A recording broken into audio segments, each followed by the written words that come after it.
సహోదరుడా, సహోదరి, దయచేసి విను. నీ జీవితంలో, నా జీవితంలో అనేక సమస్యల గుండా మనం వెళ్ళాల్సి వస్తుంది, వెళ్ళబోతాం. కానీ ఒకటి మాత్రం వాస్తవం, నీ మనసు చెప్పేదాన్ని మాత్రం దయచేసి వినద్దు. నా మనసు నాకు ఎన్నిసార్లు చెప్పిందో ఏమని తెలుసా? చచ్చిపోతే బెటర్ అని చెప్పి. 2 months బ్యాక్ కూడా నా మనసు నాకు చెప్పింది, బతికేం సాధిస్తావు, చచ్చిపో. ఈవెన్ 2 months బ్యాక్ ఎంత ఒత్తిడి చేసిందో నా మనస్సు.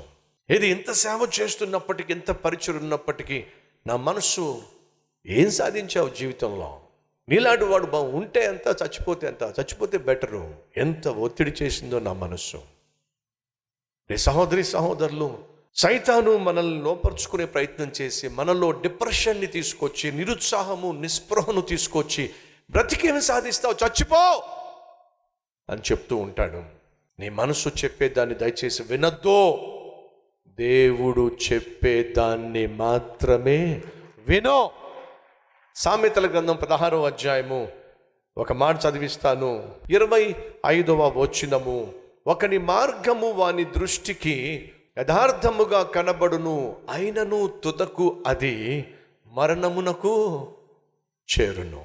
నీకు అనిపిస్తుంది నువ్వు చేస్తుంది కరెక్ట్ అని, నీకు అనిపిస్తుంది నీ ఆలోచన కరెక్ట్ అని, నీకు అనిపిస్తుంది ఇదే సరైన మార్గం అని నీకు అనిపిస్తుంది. కానీ అది ఎంతవరకు దేవుని మార్గము? ఒకనికి యథార్థముగా కనిపించు మార్గము కలదు, కానీ అది తుదకు ఎక్కడ తీసుకెళ్దట? మరణానికి తీసుకెళ్తుంది. దావీదు నలిగిపోతున్నాడండి లోపట, భయపడిపోతున్నాడండి లోపట. చంపేస్తాడు, సౌలు నన్ను ఏదో ఒక రోజు చంపేస్తాడు అనే భయము దావీదును ఆవరించింది. చంపేస్తాడు, నేను చచ్చిపోతాను, మరి నా భార్యల సంగతి ఏమిటి, నా బిడ్డల సంగతి ఏమిటి, వాళ్ళు అనాథలుగా మారిపోతారు, ఏదో ఒకటి చెయ్యాలి. మీరు జాగ్రత్తగా గమనిస్తే 1 సమూయేలు 23వ అధ్యాయము 17వ వచనంలో యోనాతాను అంటున్నాడు, నువ్వు రాజు అవుతావు. ఏమిటి? నీవు ఇశ్రాయేలీయులకు రాజు అవుతావు. యోనాతాను అన్నాడు, నువ్వు రాజు అవుతావు. 24వ అధ్యాయము 20వ వచనము ఎవరున్నారో తెలుసా? సౌలు అంటున్నాడు, నిశ్చయముగా నీవు రాజువు అవుతావు, ఇశ్రాయేలీయుల రాజ్యము నీకు స్థిరపరచబడుతుందని నాకు తెలుసు. సౌలు అన్నాడండి. ఎవరితో? దావీదుతో. అబీగయలు 25వ అధ్యాయం 30-31వ వచనంలో అబీగయలు అంటుంది, నిశ్చయముగా ఈ రాజ్యము నీ చేతికి అప్పగించబడుతుంది. యోనాతాను అన్నాడు, నువ్వు రాజు అవుతావు. అబీగయలు అంది, నువ్వు రాజు అవుతావు. తనను చంపాలని ప్రయత్నం చేస్తున్న సౌలు అన్నాడు, నువ్వు రాజు అవుతావు. సమూయేలు అభిషేకించి, ఇశ్రాయేలు రాజ్యమునకు దేవుడు నిన్ను రాజుగా నియమించెను అని చెప్పాడు. సాక్షాత్తు దేవుడే చెప్పాడు నువ్వు రాజు అవుతావు అని. శత్రువైన సౌలు చెప్పాడు నువ్వు రాజు అవుతావు అని. సౌలు కుమారుడైనటువంటి యోనాతాను చెప్పాడు నువ్వు రాజు అవుతావు అని. ఎంతమంది చెప్పినా ఏమిటో దావీదుకు నమ్మకం కుదరలేదండి. చచ్చిపోతాను నేను, చంపేస్తాడు సౌలు నన్ను అని భయపడిపోయాడండి. అప్పుడు తన మనసు తనకు చెప్పింది ఏమిటంటే, 1 సమూయేలు గ్రంథము 27వ అధ్యాయము తన మనసు చెప్పింది ఏమిటంటే, వెళ్ళిపోదాం, ఈ దేశాన్ని విడిచి వెళ్ళిపోదాం. ఏ దేశాన్ని విడిచి, ఏ దేశానికైతే తను రాజు కావలసి ఉందో ఆ దేశాన్ని విడిచి వెళ్ళిపోదాం. సరే దావీదు, ఎక్కడికి వెళ్తావు? ఏదో ఒక దేశానికైతే వెళ్ళిపోతా. సరే, ఎక్కడికి వెళ్తావు? నాకు దగ్గరగా ఒక దేశం కనిపిస్తుంది. ఏ దేశం కనిపిస్తుంది నీకు? ఫిలిష్తీయుల దేశం నాకు కనిపిస్తుంది, అక్కడికి వెళ్ళిపోతా. దావీదు, ఒక్క నిమిషం ఆగు, ఎక్కడికి వెళ్తావు? ఫిలిష్తీయుల దేశానికి వెళ్తా. వెళ్ళి ఏం చేస్తావు? అక్కడ ఏదో ఒకటి చేసుకొని నా కుటుంబాన్ని పోషించుకుంటా. అది శత్రువుల దేశం కదా. ఫిలిష్తీయులు దేవునికి శత్రువులు కదా. ఫిలిష్తీయులు ఇశ్రాయేలీయులకు శత్రువులు కదా. ఫిలిష్తీయులకు సంబంధించినటువంటి గొల్లియాతునే నువ్వు చంపావు కదా. ఎవరిని చెప్పాడు? ఫిలిష్తీయుల అధిపతి అయినటువంటి గొల్లియాతును దావీదు చంపాడు.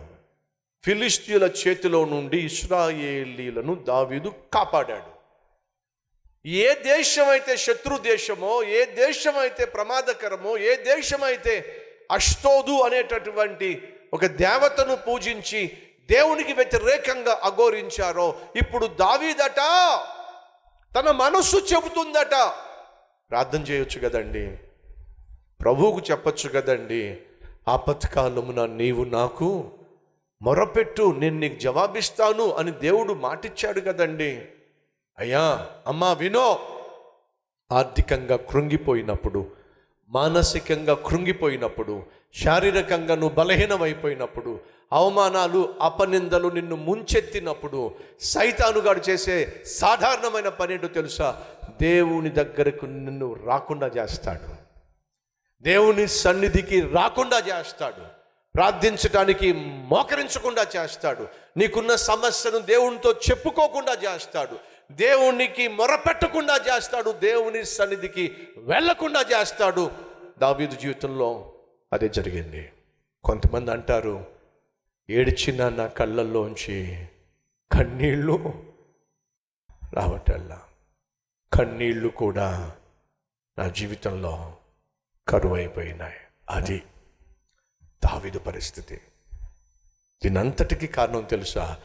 దేవుడేమో దావీదును మహారాజుగా ఏర్పరచుకుంటే, దావీదేమో ఏమో చంపేస్తాడేమో సౌలు నన్ను అని సౌలునే చూశాడు తప్ప దేవుని వాగ్దానాన్ని, దేవుడిచ్చిన మాటను, ప్రమాణాన్ని మర్చిపోయాడు. అయ్యా అమ్మా దయచేసి విను, నిన్ను ప్రాణంగా ప్రేమించిన దేవుడు, నీ తల్లి, నీ తండ్రి, నీ భార్య, నీ భర్త నిన్ను మర్చిపోయినా ఆయన మర్చిపోయేవాడు కానే కాదో.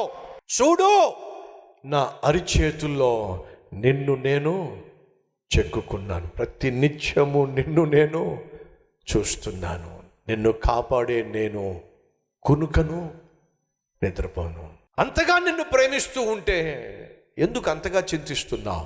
ఎందుకు అంతగా భయపడుతున్నావు? ఎందుకు అంతగా కృంగిపోతున్నావు? డిప్రెషన్కి లోనైపోతున్నావు? నా వైపుకు తిరుగో, నా మీద ఆధారపడో, నా ఎదుట మోకరించో, నీ సమస్య ఏమిటో నాకు చెప్పు. నువ్వు అడిగిన దానికంటే, నువ్వు ఊహించిన దానికంటే అత్యధికమైన జవాబు నేను నీకు ఇవ్వడానికి సిద్ధంగా ఉన్నా.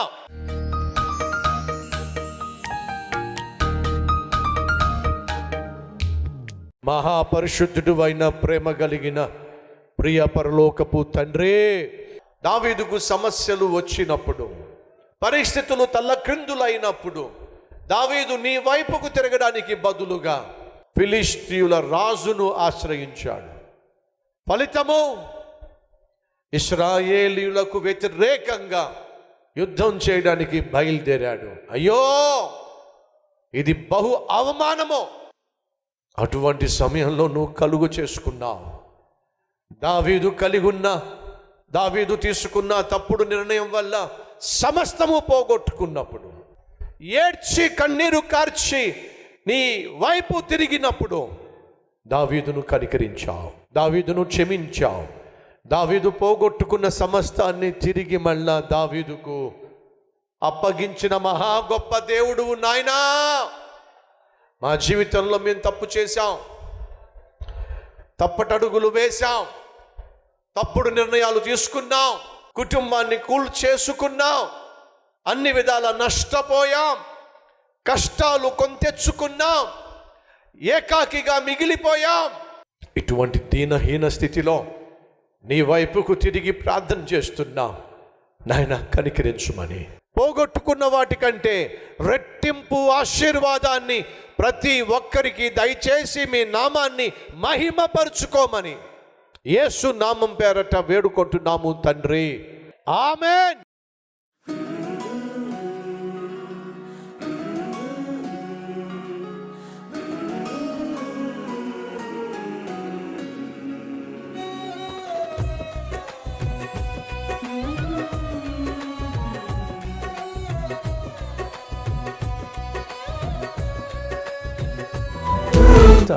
డైలీ డివోషన్ ఆశీర్వాదకరంగా ఉంటే 10 మందికి షేర్ చేయండి, లైక్ చేయండి. అలాగే ఖచ్చితంగా కామెంట్ పెట్టండి. మళ్ళీ రేపు ఇదే సమయంలో మరొక అద్భుతమైన డైలీ డివోషన్ మీ ముందుకు రాబోతున్నాను. అంతవరకు సెలవు.